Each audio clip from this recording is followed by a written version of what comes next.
Hello viewers, எல்லாருக்கும் வணக்கம். நாம் இந்த வீடியோவில் 15th April 2025 மார்க்கெட் அப்டேட்டை பார்க்கலாம். அப்புறம் ஸ்டாக்ஸில் இதெல்லாம் டாப் கெய்னர்ஸ், இதெல்லாம் டாப் லூசர்ஸ், எஃப்எஸ்டிஎஸ் இவங்கெல்லாம் வந்து எவ்வளோ க்ரோர்ஸ்க்கு ஸ்டாக்ஸை பை அண்ட் செல் பண்ணியிருக்கிறாங்க, இந்த எல்லா டீட்டெயில்ஸும் நம்ம இந்த வீடியோவில் பார்க்கலாம். ஃபஸ்ட்டு வந்து மார்க்கெட் அப்டேட்டை பார்த்துடலாம். நிஃப்டி பார்த்திங்கன்னா ஒரு 500 பாயிண்ட் வந்து ரேலி ஆச்சுது. ஸோ ட்ரம்ப் வந்து அந்த டேரிஃபெல்லாம் கொஞ்சம் பாஸ் பண்ணி வச்சுருக்கிறதுனால ஒரு 90 நாளைக்கு வந்து இந்த புதுசாக விதித்த டேரிஃப்ஸ் வந்து அப்ளிகபிள் ஆகாது.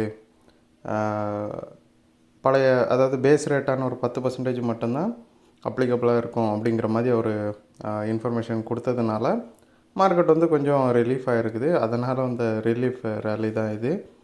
ஸோ இன்னுமே வந்து அண்டர் கரண்ட் வந்து மார்க்கெட்டில் ஃபுல்லாக வந்து பாசிட்டிவ் சைடில் டேர்ன் ஆகலைனாலும் ஓரளவு வந்து எஃப்ஐஸ்லாம் பை பண்ணதுனால மார்க்கெட் வந்து பாசிட்டிவில் க்ளோஸ் ஆகிருக்குது. அப்புறம் டாப் கெய்னர்ஸில் பார்த்திங்கன்னா ஃபஸ்ட் வந்து இண்டஸ்இண்ட் பேங்க் இருக்குது, ஒரு 46 பாயிண்ட் வந்து ரேலி ஆகிருக்குது. ஆர்பிஐ வந்து இன்ட்ரெஸ்ட் ரேட்லாம் கட் பண்ணதுனால நிறைய பேங்க்ஸ் என்ன பண்ணியிருக்காங்க, டெபாசிட் ரேட்ஸையும் கட் பண்ணியிருக்கிறாங்க. பேங்க்ஸ் எல்லாம் டெபாசிட் ரேட்டை கட் பண்ணதுனால பேங்கிங் ஸ்டாக்ஸ் எல்லாம் நல்லா ரேலி ஆச்சுது.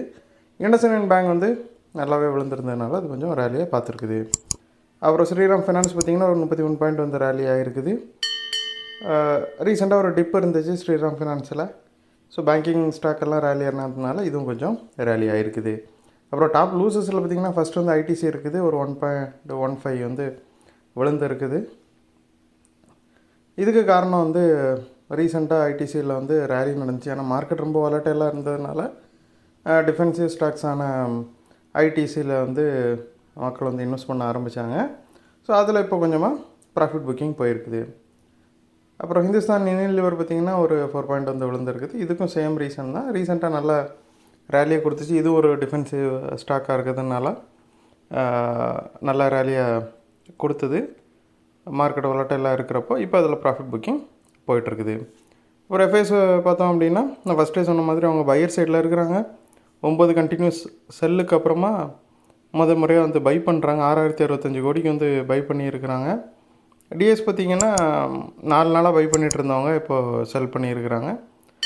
அவங்க எஃப்ஐஎஸ் அளவுக்கு செல் பண்ணலனாலும், எஃப்ஐஎஸ் பை பண்ண அளவுக்கு செல் பண்ணலனாலும் ஒரு 1951 crore வந்து செல் பண்ணியிருக்கிறாங்க. ஸோ இந்த டிஃப்ரென்ஸ் தான் மார்க்கெட் வந்து இந்த 500 பாயிண்ட் ரேலி ஆனதுக்கு முக்கியமான காரணம். ஸோ இந்த வீடியோவில் நான் உங்களுக்கு கொடுத்த இன்ஃபர்மேஷன்ஸ் எல்லாம் கண்டிப்பாக ஹெல்ப்ஃபுல்லாக இருந்திருக்கும் நான் நம்புறேன். இது உங்களோட ஃபியூச்சர் ட்ரேடிங் செஷனுக்கு கண்டிப்பாக ஹெல்ப் பண்ணும். இந்த வீடியோ உங்களுக்கு பிடிச்சிருந்துச்சுன்னா லைக் பண்ணுங்கள், ஷேர் பண்ணுங்கள், மறக்காம சேனலுக்கு சப்ஸ்கிரைப் பண்ணுங்கள். அப்படியே இந்த பெல் ஐகானை கிளிக் பண்ணிங்கன்னா டெய்லி அப்டேட்ஸ் தரம் கிடைக்கும். தேங்க்ஸ் ஃபார் வாட்சிங். Keep supporting. நான் இன்னொரு வீடியோவில் உங்களை சந்திக்கிறேன். தேங்க்யூ.